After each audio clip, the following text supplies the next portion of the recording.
What do we do next? It's really not a trick question. It's right there. Property inspection, right? We got to go look at the property now, right? All right, so I'm not going to spend much time on this. So inspected properties, after you complete the property research form, looks like it's a deal. We need to go look at the house. Now, let me just give you some pointers. As soon as you get out of the car to go look at this property, you need to stop and you need to listen. You need to smell the air. You need to feel what's going on around you, because part of acquiring properties is understanding who the buyer is going to be. I want to hear, is there a train behind the house? Do I hear kids playing down the street? What type of buyer, family, elderly, single, whatever it may be, we need to be thinking about the buyer side of it before we get to the house, okay? How you like that house? I learned a valuable lesson with this property, and that's why I want to share with you this valuable lesson that I learned.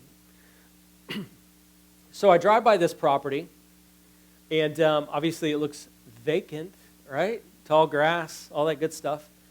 And I looked the property up on the tax assessor, right? I called the owner, and I said, would you be interested in selling the house? She said, sure. So I got some information. I said, when can I go look at it? She goes, well, I'm sure the front door's open. Okay. So I drive over there, and I've got to walk my way through this tall grass. So, of course, I'm thinking snake, at this point. So I'm like, so I get into the house. Of course, the door was open. And it was really dark inside. And I'm looking around, and I see like these black trash bags all in the living room, all tied up. You'll see. So, I'm looking, I'm like, I didn't think much about it. Try to, maneuver my way to the back of the house, which this is a really small house, so it didn't take long. And, of course, it kicks in. All right, what's in the back, right? So, and you're going to think I'm kidding. I'm not kidding. So, dark house. So, I go to the trash bag, and I open it up. And, of course, I couldn't see because it was dark. It was a black trash bag. So, I try to get where some light. There were dead chickens with their heads cut off in these bags. That freaked me out. Yeah, when I opened it up. But it was kind of like, God, I jumped back. But that wasn't as scary as this other house. And then I'll tell you what lesson I learned on this one. I went into this other house, this vacant property. I opened the bedroom door, and there's a guy standing there. That freaked me out right there. It was a bum staying in the house. So what did I learn here? Always have a flashlight when you go through a house. I did not know that until I went here, okay? Yep, we put under contract for $5,000. I sold it for $12,000. Of course. No, we did remove that. So I didn't, but no. Anyways, so what did the bum say to me? Well, he freaked me out, and I jumped back because it's all quiet. It's bright inside, lots of windows. And I open up the door, and that guy's just staring at me going, I'm like, dude, what are you doing? You can't be in this house. The story actually gets a little bit more disgusting. You want me to tell you that half? Because I didn't really finish it. So I'm like, this was a property, 1 out of 18 houses that I had an investor he was going to sell all 18 to.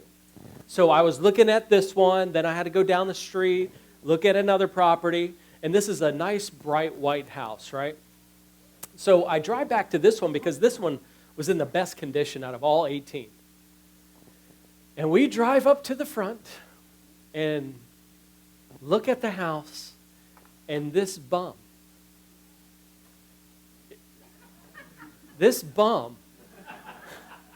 was sticking his rear end out the window doing you know what on a white house.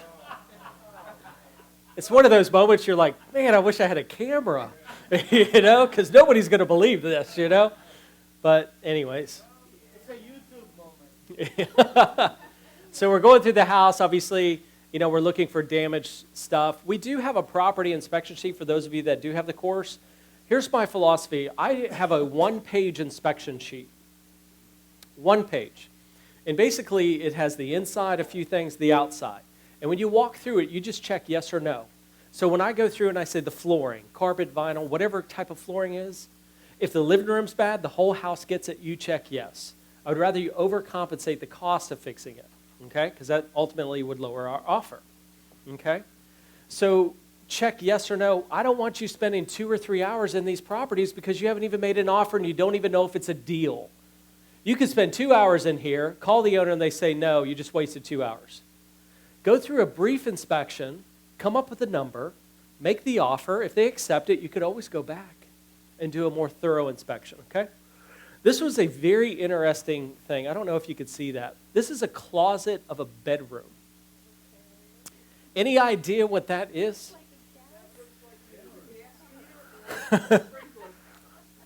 That would be correct. A gas meter. So now, as soon as I saw this, what was the first thing you think I thought of? Besides that it was illegal. They added on to the house. And of course, they weren't going to move all the lines, right?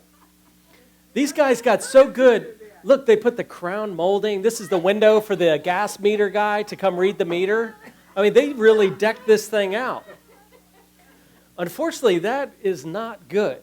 That's going to cost some money to get that fixed, right? But that was really strange. I've never seen that in my life. Obviously, we're looking at foundation cracks. As you can see, it's kind of a staircase crack. You know, you're going to have straight cracks. You're going to have ones that look like a staircase. Do you know which ones are worse? Kind of the ones that do this. Why? Every house settles, right? I mean, you're going to get cracks in every house, right?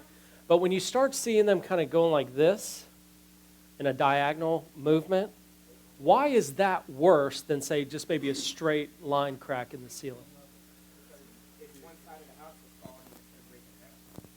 Nope.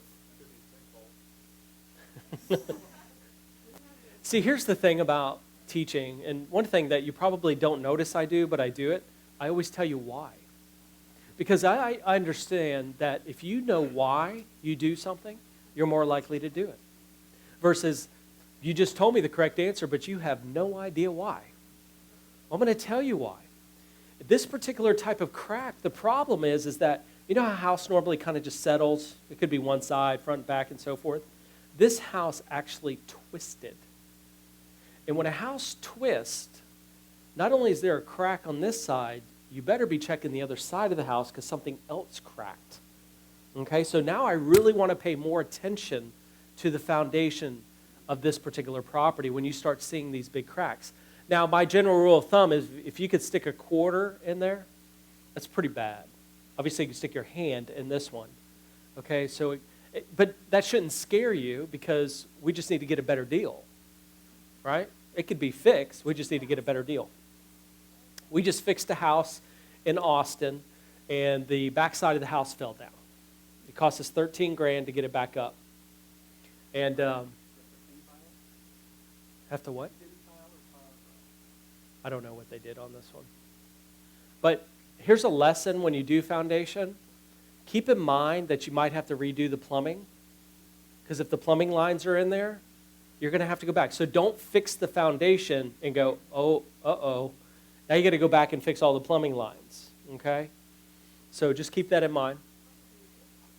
Obviously, being on a pier beam is a lot easier than on a concrete slab, but